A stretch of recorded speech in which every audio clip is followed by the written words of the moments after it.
At the cemetery, a funeral is taking place for a teenage boy. His classmates place flowers on the closed coffin as the family sobs inconsolably. Meanwhile, the boy lies alive and unharmed in the coffin and plays on the phone.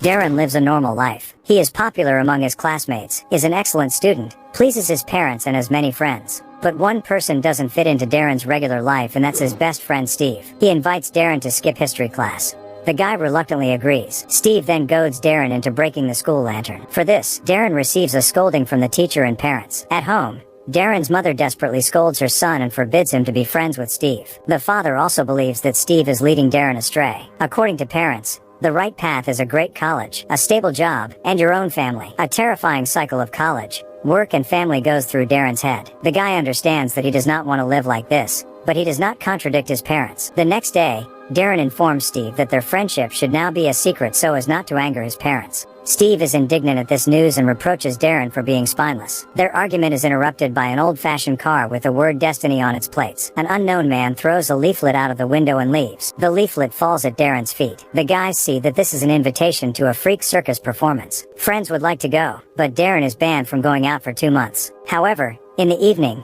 Darren quietly sneaks out of the house and goes with Steve to the circus. Friends arrive at the building of an old theater and notice a blood-red moon in the sky. Steve enjoys the sight as he is obsessed with vampires and Darren is obsessed with spiders. The guys buy tickets from a little freak and go into the hall. The show starts. The host of the show, with a large, oddly shaped head, announces the entry of the Wolfman. With a roar, the Wolfman approaches a woman sitting in the audience. Moments later, the wolf bites off the woman's arm. She screams. The rest of the audience is also scared. The Wolfman runs away, and the woman with the bitten-off arm walks onto the stage. Her hand immediately grows back, because this artist is the queen of regeneration. The bony Alexander appears next. He has no skin and internal organs in the abdomen. The audience is also entertained by a woman with huge teeth and a man with 2 stomachs, able to digest any object. Next on the stage is a snake-skin guy named Evra, and after that, a spectacular woman, Madame Truska. She invites Darren to be her assistant. From the guy's touch, the woman grows a beard. The hall rejoices. Madame Truska looks into Darren's eyes and sees his future. She senses that something bad is about to happen.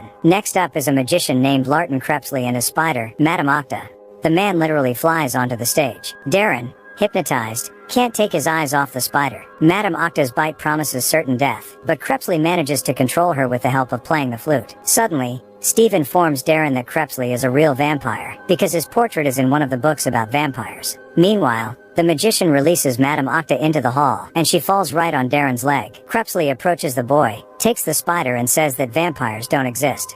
And if someone knew about them, he would be strangled by them in a dream. The performance stops as a crowd of people fighting against freaks enters the hall. Taking advantage of the general confusion, Darren runs backstage. Here he finds Crepsley's dressing room and goes inside. Fascinated by Octa, there is no one in the dressing room. However, there is a coffin here. Darren approaches Octa's cage. He admires the spider and plays the flute for her. Suddenly, voices are heard outside the door. Darren grabs the cage, stuffs it into his bag, and hides in the closet. Crepsley and a friend named Governor enter the dressing room. From their conversation, it becomes clear that they are vampires. Recently, their friend was killed by the enemies of the vampires, the cruel vampins. Friends also discuss the return of the mysterious Mr. Tiny from another world. Governor believes that Tiny imagines himself as the arbiter of fate and wants to destroy the vampires with the help of the vampins. Governor wants to fight the vampins and avenge his friend's death, but Crepsley refuses to go with him. He is categorically against war. At that moment, Steve bursts into the dressing room. He firmly believes that Crepsley and Governor are vampires. Steve asks to be turned into a vampire too.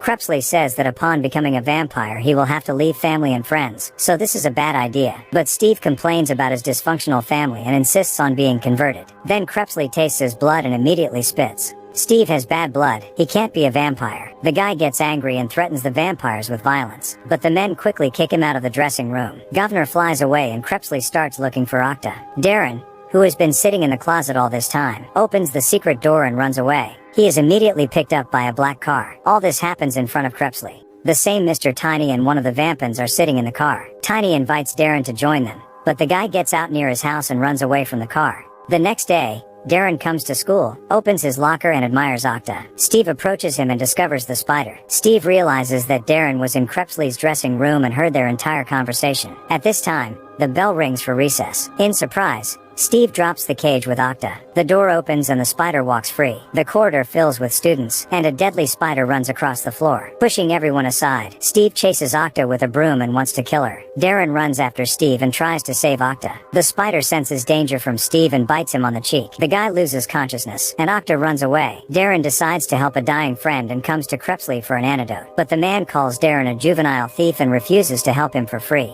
During the conversation, Crepsley realizes that Darren is in terrible danger from Mr. Tiny. Then Crepsley offers Darren a deal. He will turn the guy into a hay vampire and make him his assistant. And in exchange, Crepsley will protect Darren from Tiny and save Steve. The guy is willing to do anything to save his friend, but he doesn't want to kill people. Crepsley explains that it is the vampins who do the killing, not the vampires. After some hesitation, Darren agrees to this scheme. Crepsley performs a blood exchange ceremony. Darren falls to the floor and feels cold. Now he's a half vampire. The guy jumps on Crepsley's back and they fly to the hospital to see Steve. The vampire injects Steve with the antidote. The boy's pulse quickens. Darren tries to drive Crepsley away, but the vampire is not affected by stupid tricks. Soon Steve gets better and even returns to school. And Darren develops a craving for raw meat. He also feels a thirst for blood and almost lashes out at his sister. Crepsley is already waiting for him in the room. He says that Darren will have to leave the family. To do this, it is necessary to stage his death. The guy says goodbye to his family, trying not to scare them. Darren and Crepsley are sitting on the roof. Suddenly, the vampire diverts the boy's attention and wrings his neck. Darren can no longer move. He will live on, but for the time being it is necessary to stage his death. Crepsley throws Darren off the roof and disappears. Everyone believes in the guy's death. On the day of the funeral, Steve approaches a friend's coffin. He puts the phone in Darren's hands and notices he has vampire claws. Steve now considers his friend a traitor. At night, Crepsley comes to the cemetery and digs up Darren's coffin. The guy gets out of the grave.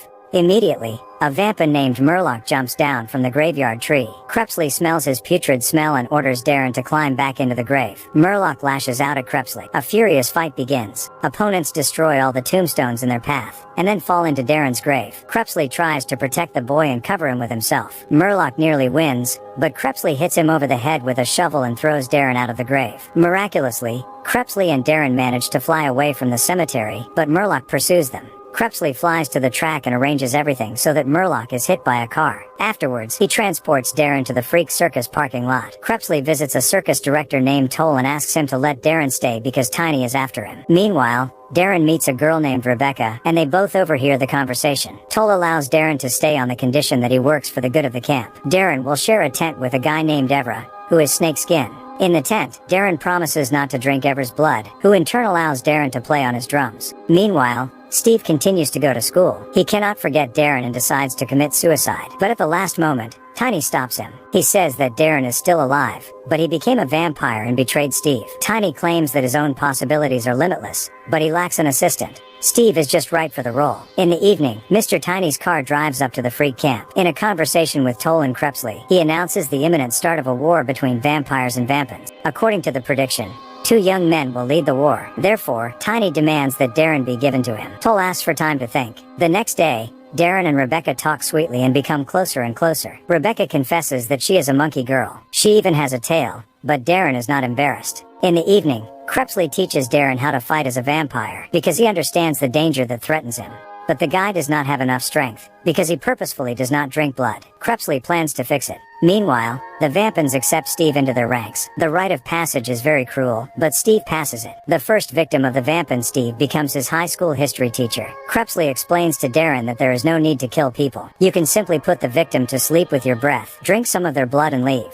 Soon the victim will come to their senses and remember nothing. The unwillingness to kill is the difference between vampires and vampins. But even after that, Darren refuses to drink blood. At night, the vampins flock to the Freak camp. They are looking everywhere for Darren. The guy really can't stand up for himself because he is too weak. Crepsley comes to his aid. He hides Darren in his coffin. The Freaks drive the vampins away, but they kidnap Rebecca and tell Darren he should go home.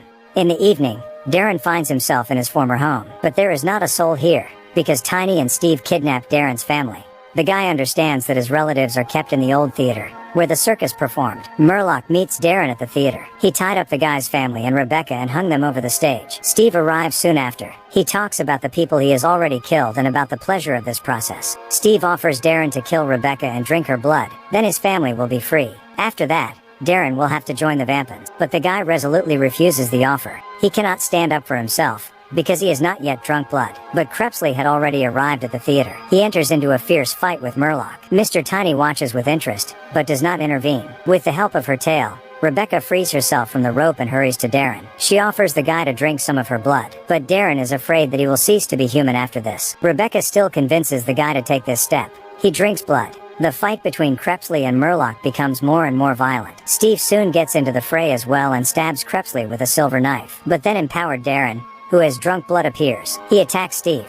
At that moment, Crepsley draws a knife and drives it into Murloc's heart. He dies and with his last breath predicts that now the war will definitely begin. Tiny rejoices at what is happening and thanks all the participants in the performance. But Darren believes that the war will not start if no one knows about what happened. So he gets into a fight with Steve. Old friends are now enemies, but Darren can't bring himself to kill Steve. Tiny separates opponents with a light movement. Now is not the time for them to kill each other. All this was predicted long ago, and the decisive battle will take place later. Darren offers Steve one last time to turn to the light side, but Steve refuses. Afterwards, Tiny sucks the soul out of Murloc's body. At the same time, the body itself becomes small and shriveled, but still alive. Tiny and Steve go to the Vampins. Crepsley hypnotizes Darren's parents so they won't remember the night's events. Leaving the house, Darren finally kisses Rebecca because he had dreamed about it for so long. Friends return to the camp. Here the majority votes to let Darren stay. However, after this, Governor visits Crepsley and says that it's time for the three of them to go to the vampires. But Darren doesn't know this yet and is happy with the way everything turned out.